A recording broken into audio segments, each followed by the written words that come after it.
In this video, I'm going to show you guys how to check when you have joined a Discord server.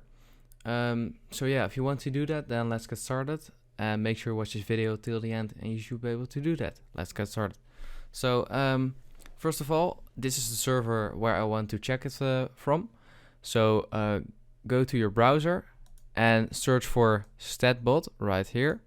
Click on invite.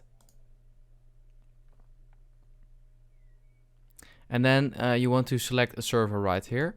And I only have one server, so I'm just gonna click on this one.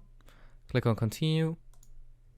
Just leave everything as it is right now. Just click on authorize. Click on I'm not a robot. And as it says right here, the statbot is right now in your server. So what you want to type in is s?me.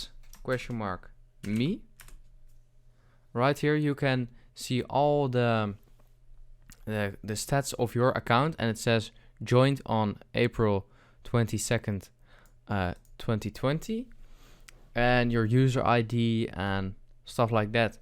So yeah, that's basically it. If this video helped you out, please leave a like and let me know in the comments if it worked.